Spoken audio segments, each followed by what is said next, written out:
Abra sua Bíblia em 2 Timóteo capítulo 1, versículo 8. 2 Timóteo capítulo 1, verso 8. Deixa eu ler esse texto para você. Eu quero ler o versículo 8 e o 9. 2 Timóteo capítulo 1, versículo 8 e 9. Diz assim: não te envergonhes, portanto, do testemunho de nosso Senhor, nem do seu encarcerado que sou eu. Pelo contrário, participa comigo dos sofrimentos a favor do Evangelho, segundo o poder de Deus, que nos salvou e nos chamou com santa vocação. Você pode repetir comigo? Diz assim, diga comigo assim: que nos salvou. Tomaram café? Não? Diga que nos salvou. Vocês conseguem fazer melhor, tá vendo? Por que vocês não fazem da primeira vez? Vamos de novo. Que nos salvou e nos chamou com santa vocação. Não segundo as nossas obras, mas conforme a sua própria determinação e graça, que nos foi dada em Cristo Jesus, antes dos tempos eternos. Então veja, o chamar de você aconteceu antes que o mundo existisse. Já havia um chamado para nós e um propósito para a nossa vida. Posso ouvir um amém aqui ou não? Você acredita que tem um chamado de Deus? Isso é uma pergunta boa, né? E você acredita também que existe um chamado específico para cada pessoa? Eu quero começar falando aqui de dois tipos de chamados diferentes. Quero falar do chamado universal e quero falar também de um chamado específico. Porque Deus, ele tem um chamado para todos, ele é universal, é para todas as pessoas, ok? Todas as pessoas são chamadas por Deus. 1 Timóteo capítulo 2, versículos 3 e 4, 1 Timóteo 2 diz assim, versos 3 e 4, isto é bom e aceitável diante de Deus, nosso Salvador, o qual deseja que todos os homens sejam salvos e cheguem ao pleno conhecimento da verdade. Aqui nós estamos falando de um chamado universal. Aqui a palavra diz que Deus deseja que todos sejam salvos. Esse é um chamado para todas as pessoas. Então a salvação, ela está disponível para todas as pessoas da terra. Esse é um chamado universal. Ok? Aqui está dizendo que Deus deseja que todos os homens sejam salvos e cheguem ao conhecimento da verdade do Senhor. Isso é o chamado universal. Isso é o desejo do coração de Deus. Aqui em João capítulo 3, verso 16, diz assim: porque Deus amou o mundo de tal maneira que deu o seu Filho unigênito para que todo aquele que nele crê não pereça, mas tenha a vida eterna. Aqui mais uma vez reafirma o primeiro texto, de que Deus amou o mundo de tal maneira que deu o seu Filho para que todo aquele que nele crê não pereça. Então a salvação está disponível para cada criatura dessa terra. Nós temos que anunciar esse evangelho, amém? Mas que está disponível, está. Esse aqui é o chamado universal de Deus. 2 Pedro, ainda dentro disso, capítulo 3, versículo 9, diz assim: não retarda o Senhor a sua promessa, como alguns a julgam demorada. Pelo contrário, Ele é longânimo para convosco, não querendo que nenhum pereça. O desejo do coração de Deus é que ninguém se perca, é que ninguém pereça, né? Senão que todos cheguem ao arrependimento. Se a Bíblia diz que esse é o desejo do coração de Deus, isso é possível. Então cada pessoa dessa terra, ela pode ser salva. Os irmãos estão entendendo? Isso aqui é parte do chamado universal. Tem outros textos, mas eu vou ficar somente nesses três aqui, porque eu quero mostrar para você que existe um propósito para todo ser humano aqui nessa terra, de forma coletiva. Então Deus deseja a salvação de todos, mas também existe um chamado individual.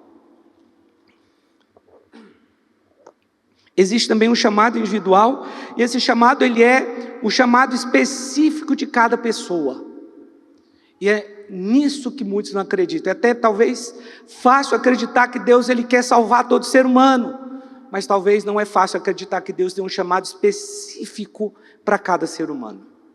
Talvez você olhe para você e você fala: não, eu não tenho um chamado específico, eu sou uma pessoa salva, a única coisa que eu entendo é que eu vou para o céu. Mas é mais do que isso, porque existe um chamado específico para cada um de nós. E sabe de uma coisa? Se você não responder o seu chamado específico, ele vai passar para outro. Foi assim, Deus, quando Ele chamou Israel para que o nome de Deus fosse espalhado por sobre a terra, eles falharam. Mas a palavra diz, olha, eu vou tirar de sobre eles o que eu dei para eles, eu vou passar para aqueles que vão produzir os seus respectivos frutos. Talvez na semana que vem eu vou entrar mais nisso. Talvez eu consiga, na semana que vem, eu continue, na verdade, ministrando sobre esse tema, que a palavra é o chamado.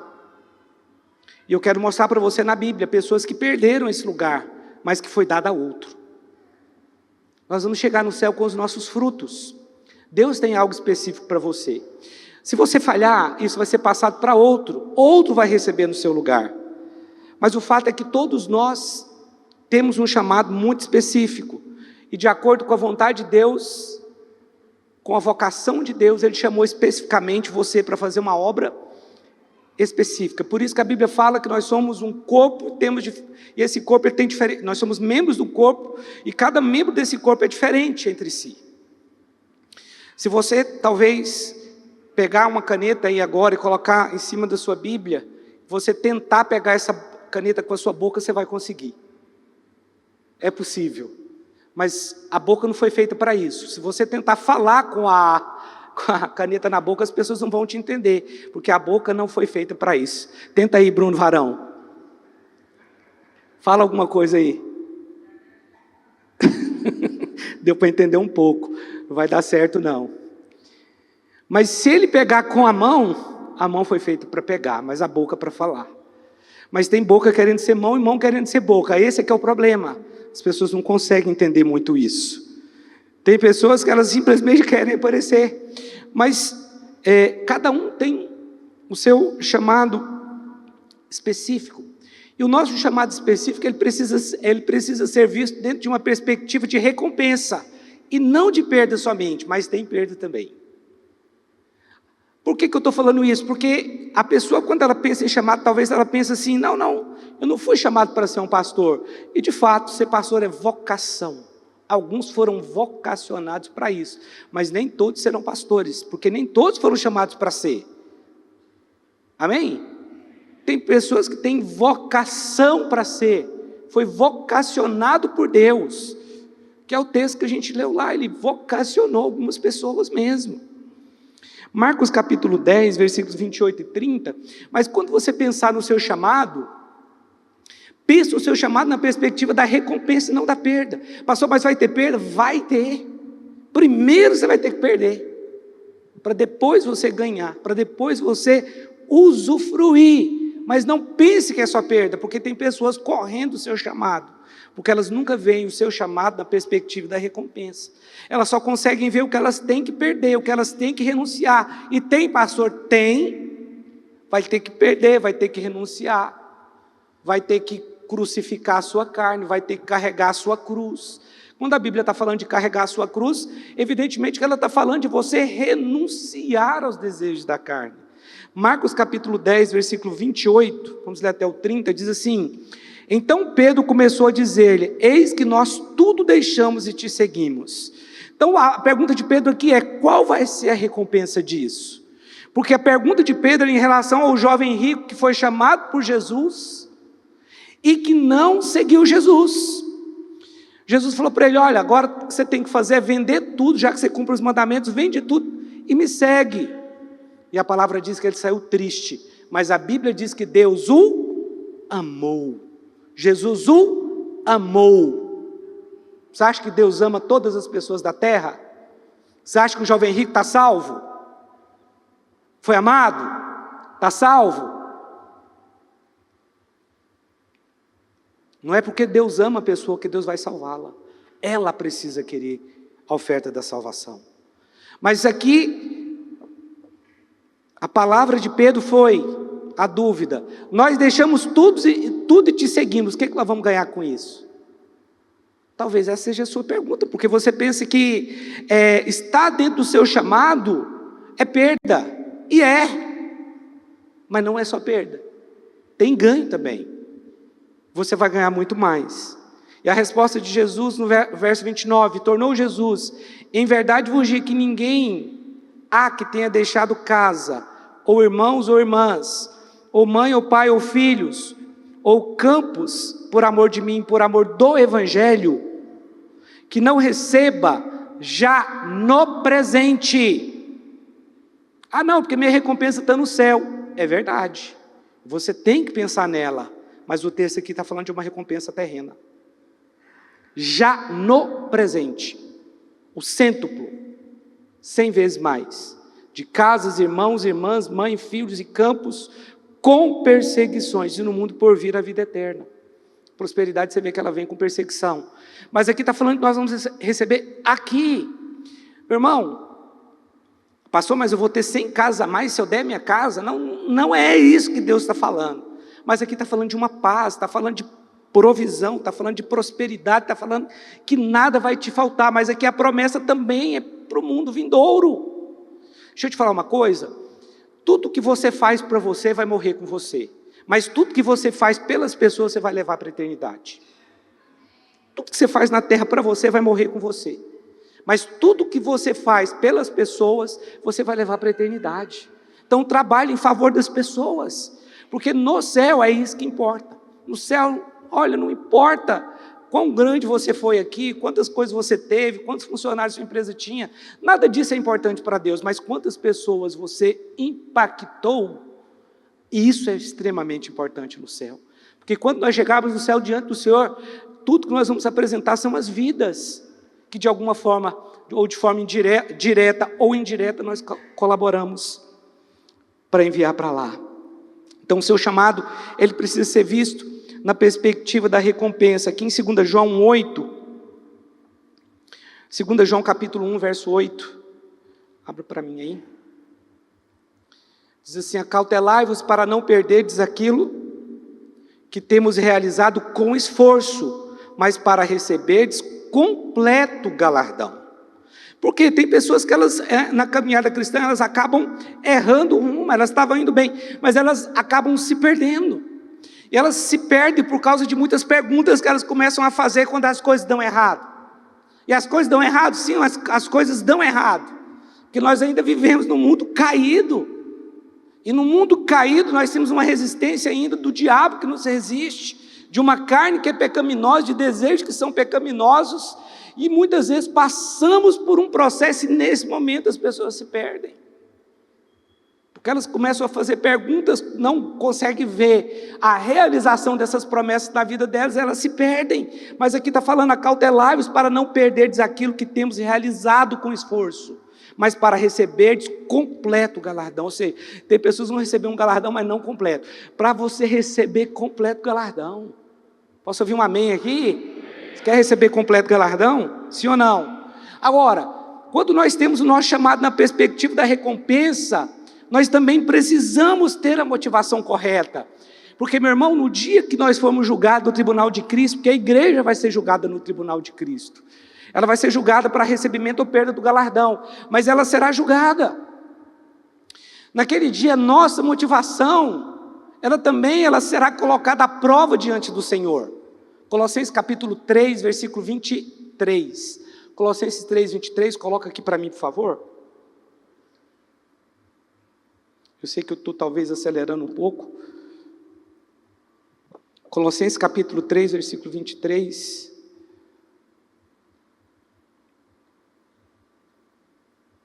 Que diz assim: tudo quanto fizerdes, fazei-o de todo o coração, como para o Senhor e não para os homens. Amém? Esse texto aqui ele tem que ser um texto que você tem que guardar no seu coração. Porque quando você faz algo esperando a recompensa da pessoa, isso pode ser uma grande frustração. Porque no final, alguém que talvez você ajudou, que você foi leal, vai ser essa pessoa que vai te criticar, que vai falar mal de você, que vai falar mal do seu caráter. Tudo quanto fizerdes, fazer de todo o coração, como para o Senhor e não para os homens. Agora olha o 24. Cientes de que recebereis do Senhor a recompensa da herança. De quem que você vai receber a recompensa? Então a nossa motivação é: nós estamos trabalhando para o Senhor. Não importa se eu estou fazendo para alguém. Quando eu estou fazendo para alguém, eu tenho que visar a recompensa que vem do Senhor. Quando você visa receber a recompensa da pessoa a quem você está fazendo alguma coisa, isso pode ser que você já esteja recebendo o seu galardão.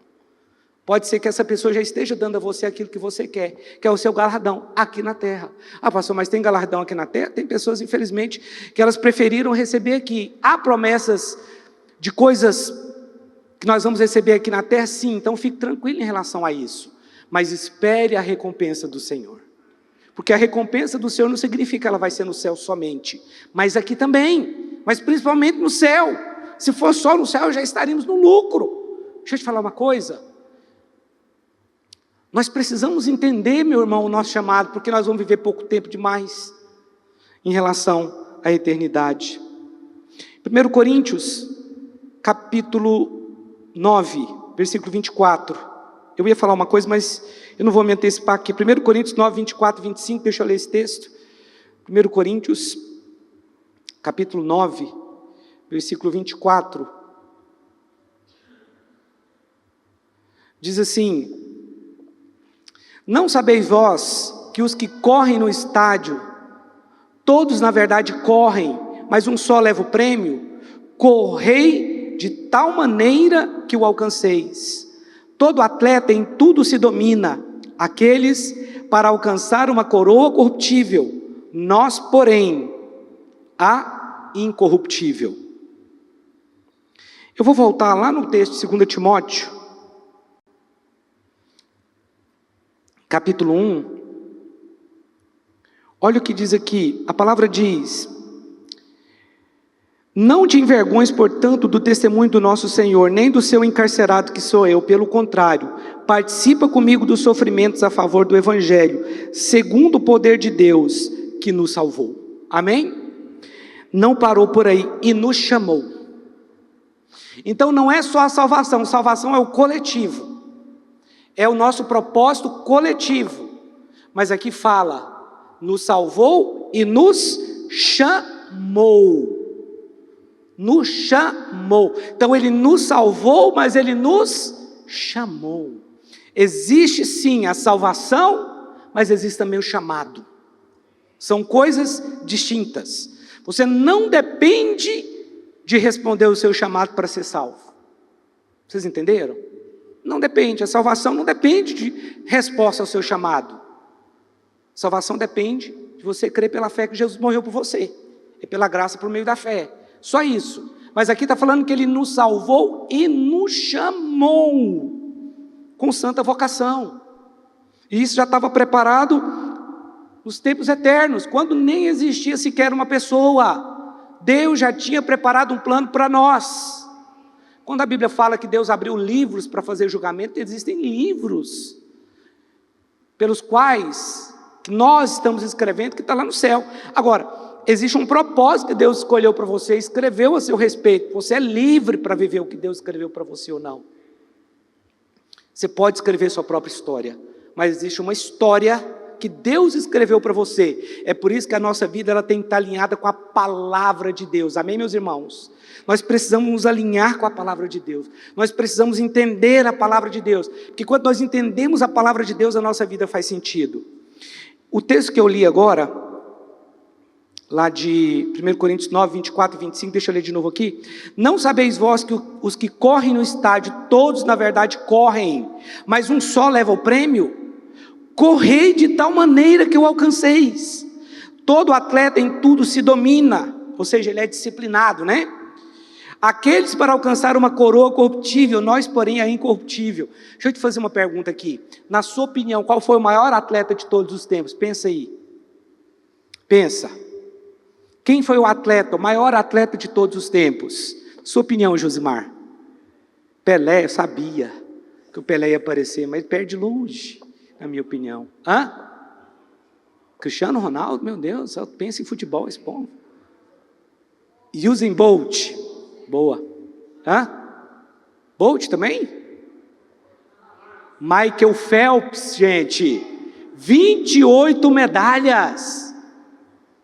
23 de ouro, maior atleta de todos os tempos.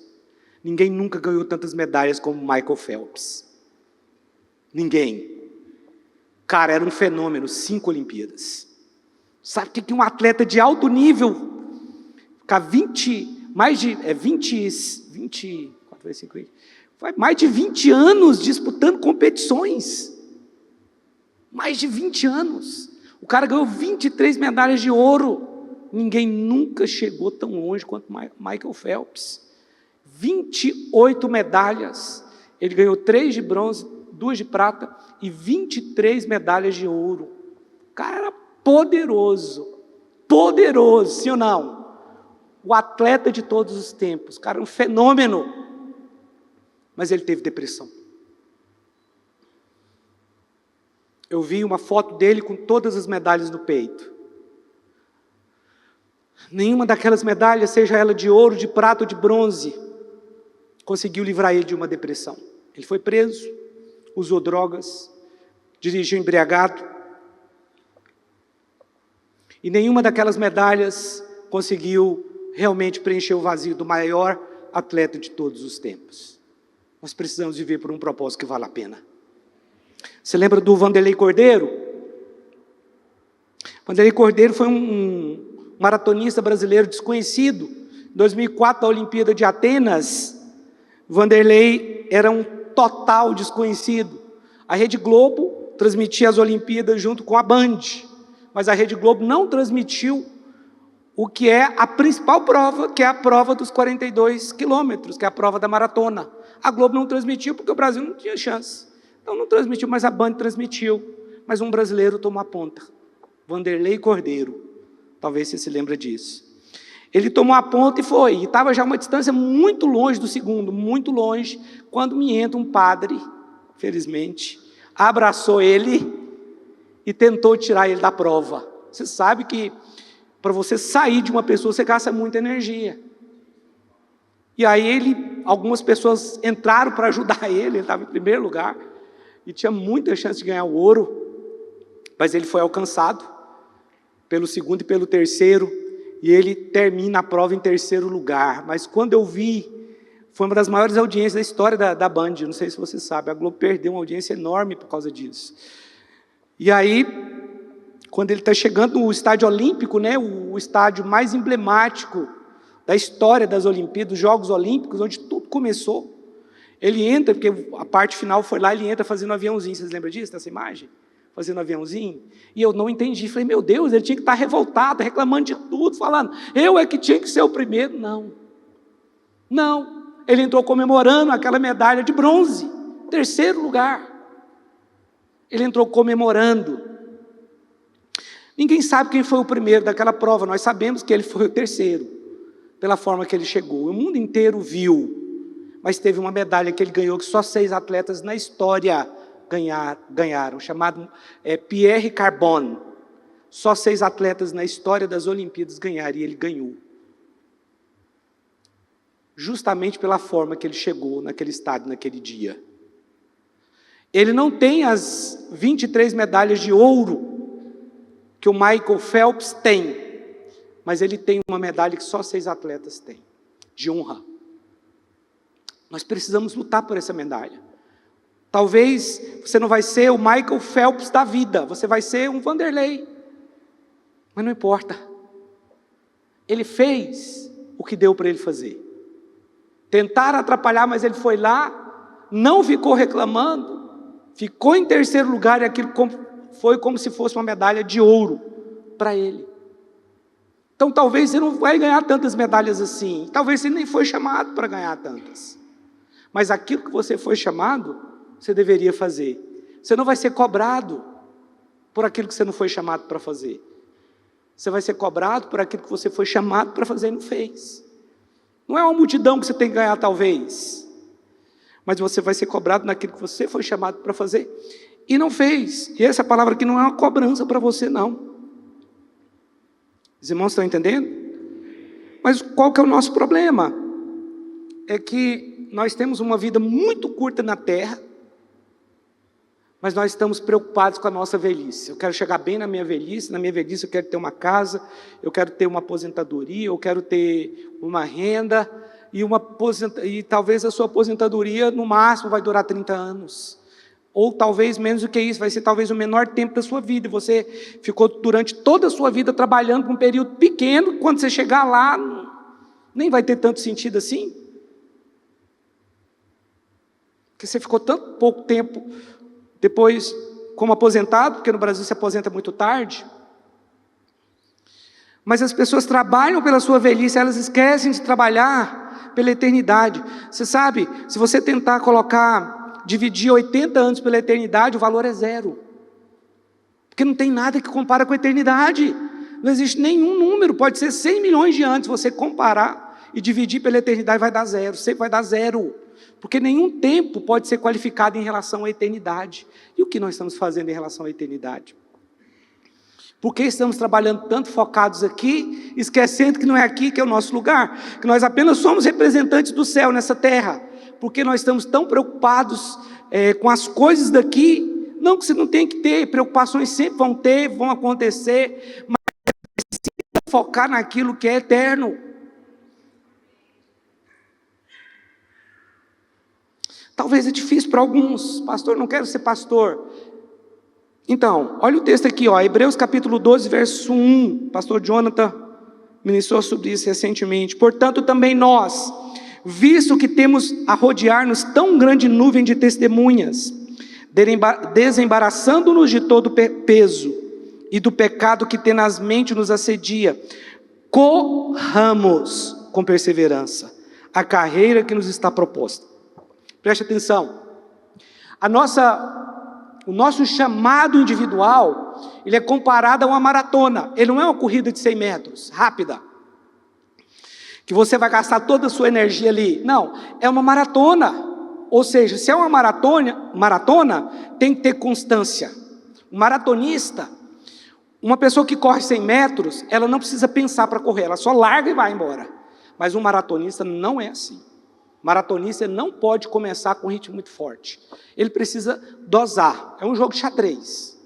Ele dosa, ele normalmente fica atrás de outra pessoa, ele pega o vácuo de outra pessoa, porque aquela pessoa que está na frente dele ali está pegando a resistência do vento, então ele vai economizando energia ali. Mas aqui está dizendo que nós temos que correr com perseverança. Por que a Bíblia diz isso?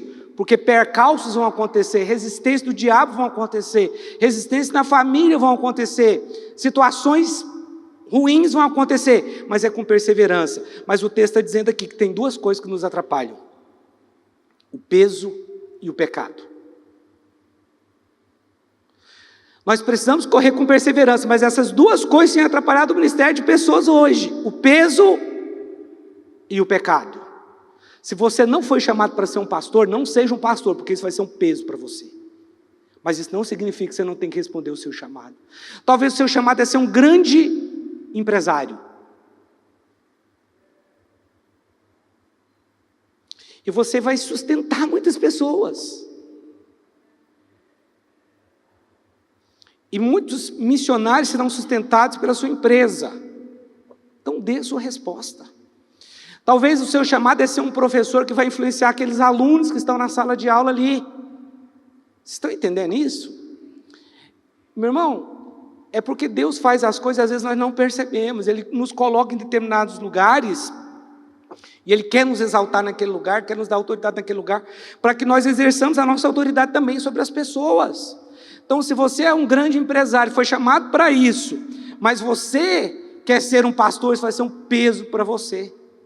Porque você não foi chamado para ser um pastor, você foi chamado para ser um grande empresário do reino. Se você olhar para a vida de algumas pessoas na Bíblia, parece que essas pessoas elas não tiveram grande influência, porque a Bíblia não fala muita coisa dessas pessoas. Mas quando nós olhamos, por exemplo, para a vida de Ana, a mãe de Samuel, aquela mulher, ela não impactou diretamente muitas pessoas. Na verdade, nem sei se impactou alguém. Mas tinha uma coisa que ela fazia, ela orava pelo filho dela. Ela orava para engravidar. Teve outra coisa, ela cuidou do filho dela até ele desmamar. Mas teve uma outra coisa que ela fez, ela entregou o filho dela. Mas ela não impactou diretamente todo mundo. mas o filho dela impactou, Samuel. Foi o último profeta, foi o profeta da transição, tinha que ser ele. Um dos maiores profetas, na verdade considerado o maior profeta de Israel, Samuel. A partir de Samuel, o sistema de Deus lidar com o povo mudou. Por quê? Porque uma mulher ousou orar. Uma mulher ousou entregar o seu filho e falar assim: está aqui, é seu. Senhor, está consagrado ao Senhor aí, ó. Cuida dele. Entregou, foi lá e entregou para ele. Ele é seu, pode cuidar dele, foi a promessa que eu fiz. Eu estou aqui.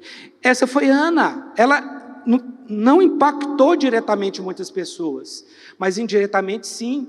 Talvez você pode ser essa pessoa também. Você não vai ser aquela pessoa que vai impactar muitas pessoas diretamente, mas indiretamente vai. Aqui o texto está falando que existe uma carreira que foi proposta. Se essa carreira foi proposta para você, então significa que você pode rejeitar. Significa que você pode dizer: não quero, simplesmente não quero.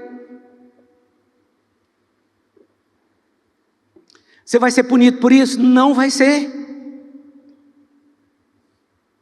Você está salvo, não está? Não vai ser, o sangue já está sobre a sua vida. Você pode falar não para a sua carreira, mas não é o melhor. O melhor é você dizer sim. O melhor é você falar: eu quero. É você falar: não, eu quero sim. Aqui, o que significa esse peso aqui então? É você, primeiro, né? É você querer ser aquilo que você não é. Isso vai ser um peso para você. Irmãos, olha, tem muita gente fazendo coisas para Jesus que Jesus não mandou ela fazer.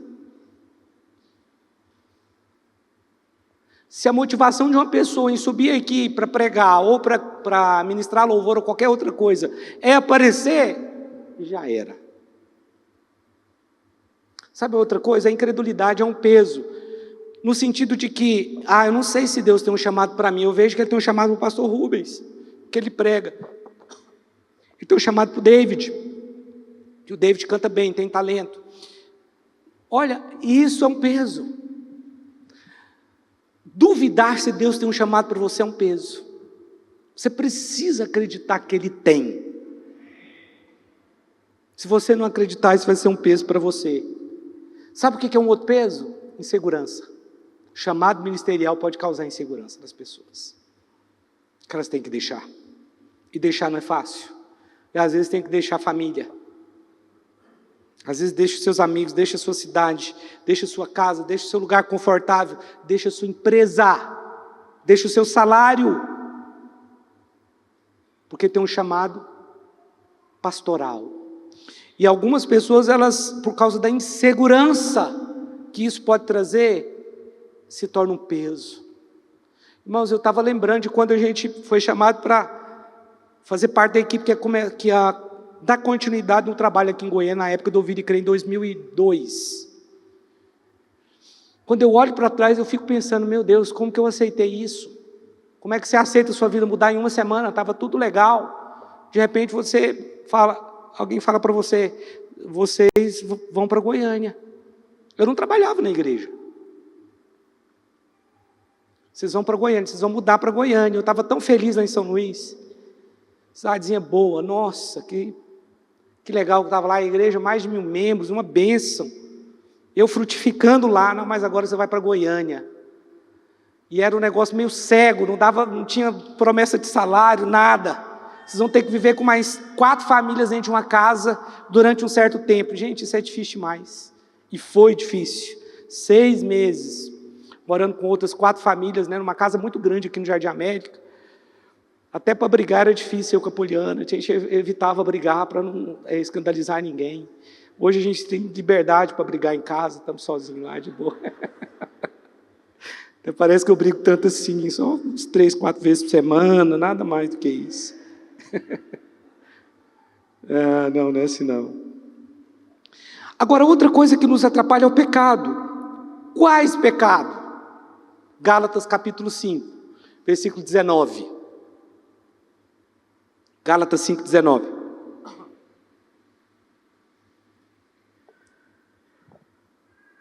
Aqui diz assim: ora, as obras da carne são conhecidas e são prostituição, impureza, lascívia, idolatria, feitiçaria, inimizades, porfias, ciúmes, iras, discórdias, dissensões, facções, invejas e bebedices, glutonarias e coisas semelhantes a estas, a respeito das quais eu vos declaro, como já outrora vos preveni, que não herdarão o reino de Deus os que tais coisas praticam. Então eu tenho um peso daquele que está no lugar errado, que almeja a coisa errada, que não entendeu, mas também existe o pecado, que atrapalha a nossa carreira. Imagina, primeiro, o peso. Você está correndo uma maratona. A maratona é para pessoas leves, né? A pessoa, por exemplo, que corre os 100 metros como o Usain Bolt, ele precisa ter muito músculo, ele precisa ter explosão, precisa ter muita massa. Mas o atleta que corre a maratona, ele tem que ser muito magro. Você vê que os que ganham maratona são aqueles que têm a perna bem fininha mesmo, porque eles são leves. Então, se você tiver muito peso, não tem como você correr sua carreira, é pesado. Mas o pecado também nos atrapalha, é o que a Bíblia diz. E aqui estão a lista de pecados, os quais você tem que tomar cuidado. Pecado mata pessoas e leva pessoas para o inferno. Tem pessoas desviando porque estão numa prática pecaminosa. Então tome cuidado com isso. Deixa eu voltar para Hebreus 12, 1. Olha só, portanto também nós, visto que temos a rodear-nos tão grande nuvem de testemunhas, então olhe para essas testemunhas, desembaraçando-nos de todo peso e do pecado que tenazmente nos assedia, corramos, ordem, com perseverança a carreira que nos está proposta. Como você vai fazer isso? O versículo 2 responde, olhando firmemente para o autor e consumador da fé. Ah, mas eu estou olhando para os meus problemas, porque Deus não está me respondendo. Você tem que olhar para a Bíblia, olha para a palavra, você vai sair disso. Olhando firmemente para o autor e consumador da fé, Jesus, o qual em troca da alegria que lhe estava proposta, suportou a cruz, não fazendo caso da ignomínia, da vergonha, né? E está sentado à destra do trono de Deus. Então, existe o peso de você talvez estar fazendo aquilo que não foi chamado para fazer, mas existe o pecado que está em volta de você também para te tirar dessa corrida, para tirar você dessa corrida que você tem que fazer com perseverança. Número 3, seu chamado, ele é muito maior do que você, porque você vai, certamente, não trata-se somente de você, mas das pessoas que você vai impactar. Agora, pastor, como que eu posso florescer no meu chamado? Porque essa é a dúvida de muitas pessoas. Salmo 92, deixa eu ler um texto aqui para você no Salmo 92. Salmo 92, versículo 12 e 13. Olha aqui. O justo florescerá como a palmeira, crescerá como o cedro no Líbano, plantados na casa do Senhor. Plantados onde? Então, peraí. Eu vi a entrevista de um artista que se converteu, ele é muito empolgado. Mas artistas têm problemas, egos muito grandes. Ele se converte, mas o ego está lá, porque o ego você tem que matar ele todo dia. Mas eles são muito bons para congregar numa igreja. Ele está fazendo assim, dando entrevista a alguns podcasts, e ele está falando, não, eu não vou à igreja, nunca toda igreja tem erro. Todo pastor é igual eu, tem erro. Porque a Bíblia fala isso, fala que... Meu irmão de Deus, ele foi num podcast, mas achei o pastor fraco demais. Falei, meu Deus, se eu tivesse esse podcast, eu ia acabar com esse cara. Eu ia falar, nossa, eu ia falar tanta coisa para esse cara, mas o pastor foi tão... não. Dá uma ira, deu uma raiva de ver ele falando aquilo ali. Mas ele quer ser independente da igreja. Pastor, não pode não. Como é que seu ministério vai florescer? Plantados na casa do Senhor. Por que você acha que Deus colocou uma autoridade sobre a sua vida? É justamente para tratar com o seu ego. É para tratar com o meu também. Eu tenho que ser contrariado. E você tem que ser contrariado, porque a vida é assim.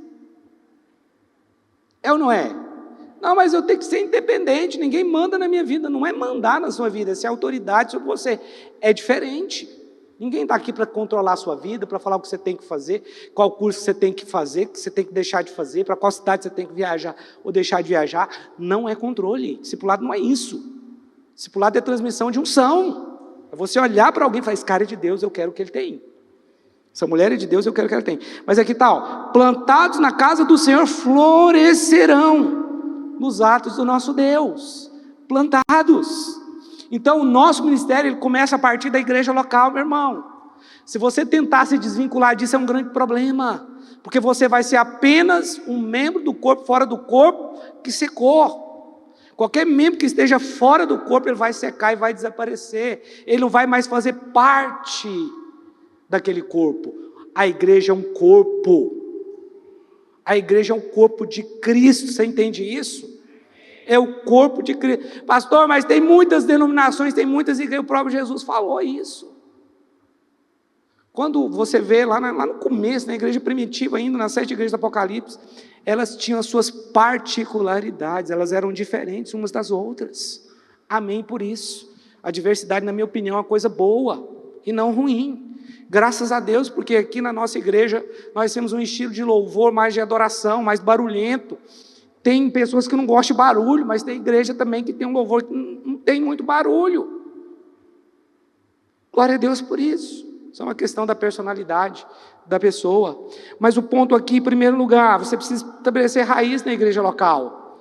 Você só vai, de fato, fluir no seu ministério se você estiver ligado à igreja local. Talvez o seu ministério vai ser extra-local. Pode ser que você se torne um grande pregador, um grande cantor, não sei. E você vai abençoar as igrejas. Mas você precisa estar congregando uma igreja local. Você precisa ter um pastor que fala na sua vida. Você precisa prestar conta da sua vida. Não, pastor, eu já sou velho demais para ter que prestar conta da minha vida. Você está enganado. Isso é proteção para você. Não é para mim, não, é para você. Não, mas eu não quero falar nada, está tudo bem? Tá, também. Você não quer falar nada, você quer ficar calado, você não quer prestar conta de nada mesmo, não tem problema também não, está salvo a si mesmo. Mas só estou falando aqui, você quer crescer, você quer florescer, está aqui, plantados na casa do Senhor, florescerão nos atos do nosso Deus. Pastor, mas nós não somos a casa do Senhor? Lógico que somos, mas nós temos um lugar onde nós congregamos. É porque você pode pensar que é diferente do Antigo Testamento. No Antigo Testamento eles tinham que ir para um lugar. Existiu as sinagogas, existiu o tabernáculo, existiu o templo, existiu o lugar onde eles se encontravam. O termo igreja no Antigo Testamento você não encontra, mas a expressão traduzida como igreja do hebraico para o grego você encontra, que era o lugar que eles se reuniam lá na época do Antigo Testamento. Tinha o lugar da reunião. Os irmãos estão comigo aqui, sim ou não? Então o seu chamado ele não pode ser um chamado independente da igreja. Olha o que diz aqui em Romanos capítulo 12.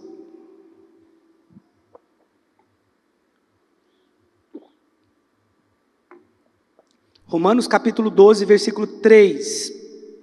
Porque pela graça que me foi dada, digo a cada um dentre vós, que não pense de si mesmo além do que convém.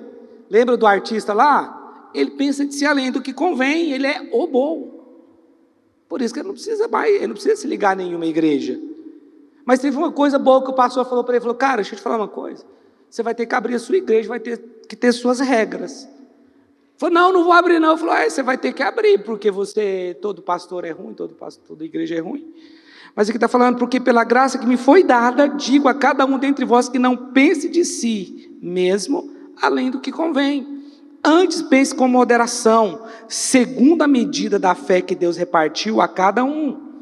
Porque assim como num só corpo temos muitos membros, mas nem todos os membros têm a mesma função, assim também nós, conquanto muitos, somos um só corpo em Cristo, e membros uns dos outros, e não membro separado um do outro, ok?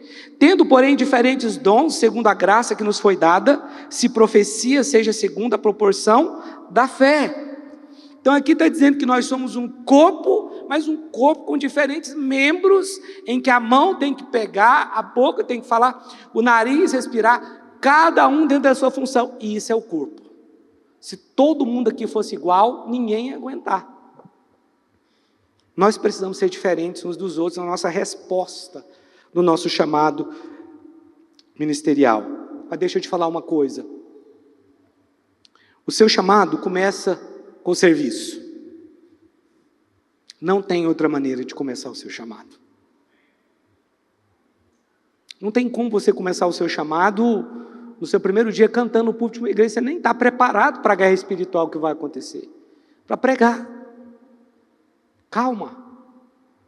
Porque pregar e cantar também é servir. Ou você pensa que o David chega aqui e canta no domingo? Não. Eles ensaiaram 2 vezes essa semana. Tem que sair de casa, gastar combustível, chegar aqui, canta, saia de novo, passa de novo. Aí vem e ministra no domingo. Você está entendendo? Isso também é servir. Mas o que eu estou dizendo para você é, quando você nasce de novo, você não é alguém experimentado, você não tem experiência. Não importa. Você não precisa ter experiência para nos ajudar na recepção da igreja. Talvez ajudar no estacionamento. Né? Quantas irmãs agora, nesse momento, estão lá embaixo servindo as nossas crianças. O impacto disso lá na frente, ninguém está vendo direito. Mas o impacto que nós vamos ter, vocês estão sabendo aí do projeto MT28. Irmãos, as crianças ministrando. Lá embaixo, está sendo uma bênção. Ministra oferta, versículo, o louvor, e está sendo uma grande bênção. Tem criança que não se inscreveu, ok. Mas tem criança que todo domingo, a Poliana está falando, olha, criança tal e tal, todo domingo se inscreveu para participar, porque quer subir lá e quer ministrar. Isso é maravilhoso, isso é lindo. Então nós podemos servir de várias maneiras, meu irmão. De muitas maneiras diferentes você pode servir, mas o nosso ministério começa servindo. Aqui Mateus capítulo 20, versículo 25, Mateus 20, 25. Então Jesus chamando-os disse, sabeis que os governadores dos povos os dominam, e que os maiorais exercem autoridade sobre eles. Não é assim entre vós, pelo contrário, quem quiser tornar-se grande entre vós, será esse o que vos sirva. E quem quiser ser o primeiro entre vós, será o vosso servo, tal como o Filho do Homem, que não veio para ser servido, mas para servir e dar a sua vida em resgate de muitos. Servir pode ser algo talvez difícil para algumas pessoas, mas o nosso ministério depende disso. Depende de ter um coração em agradar o Senhor, em servir ao Senhor. Olha, o seu chamado, ele está camuflado nas pequenas coisas. As grandes coisas que Deus quer confiar a você, estão camufladas nas pequenas coisas que você deveria estar fazendo agora. Porque começa nas pequenas coisas. Um gesto simples, talvez. E esse teste nós sempre teremos, porque nas coisas simples é que Deus vai nos provar, se realmente nós amamos a Deus. Talvez estar pregando aqui é fácil, talvez estar cantando aqui é fácil, nós estamos aparecendo, talvez é isso que você pensa. Mas por trás disso precisa ter alguns gestos. Por trás de um líder de louvor, nós também temos um líder de célula, que convida as pessoas, que vai atrás, que ora por elas. É mais do que cantar. Irmãos, eu tenho uma alegria de olhar para esses irmãos que estão aqui, quase todos, que ministram louvor na nossa igreja, estão liderando célula. É lindo.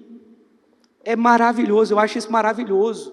E quando você é alguém que lidera uma célula, você sabe como é difícil de fazer isso. Não é simples. Você ter que estar lá toda semana, você tem que mandar mensagem, aí agora tem que vender as pulseirinhas, levar a gente para o encontro, é um desafio após outro desafio, mas é assim mesmo. É assim que nós vamos levar pessoas para o céu, é nos dedicando, é indo atrás, é correndo, é fazendo um evento ponte, é passando mensagem para as pessoas. Isso não é fácil, mas vai ter a recompensa. Você quer começar o seu ministério? É servindo.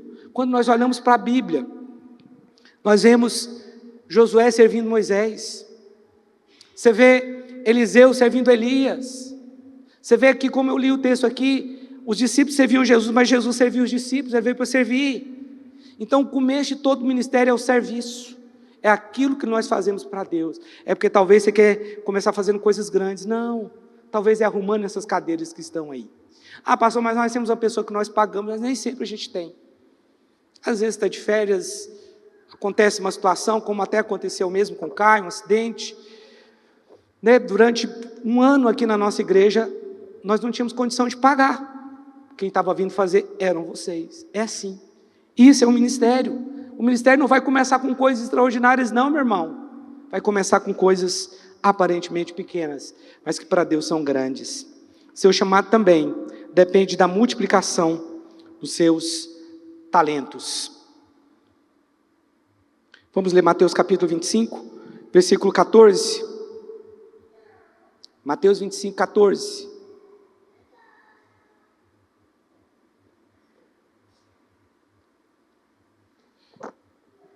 Diz assim: pois será como um homem que, ausentando-se do país, chamou os seus servos e lhes confiou os seus bens. A um deu 5 talentos, a outro 2 e a outro 1, a cada um segundo a sua própria capacidade. E então partiu. O que recebera 5 talentos saiu imediatamente a negociar com eles e ganhou outros 5. Do mesmo modo, o que recebera 2 ganhou outros 2. Mas o que recebera 1, saindo, abriu uma cova e escondeu o dinheiro do seu senhor. Vou parar aqui. O texto aqui está dizendo que cada um deles recebeu talentos. Isso significa que mesmo que você não tenha recebido 5 talentos, você recebeu talento. Cada pessoa aqui tem o seu talento. E aqui eu não estou falando da habilidade, porque o talento aqui, no contexto, é uma moeda. Ok? O que está falando é que nós temos os nossos dons. Nós temos também as nossas habilidades que o Senhor nos deu. Talvez você vai ser um grande evangelista, um grande profeta, um grande pastor, não sei, um mestre, alguém que ensina bem. Mas aqui está falando que cada um recebeu. Então você tem pelo menos um talento. O ponto aqui é, você vai multiplicar ou você vai ficar olhando para o que tem 5?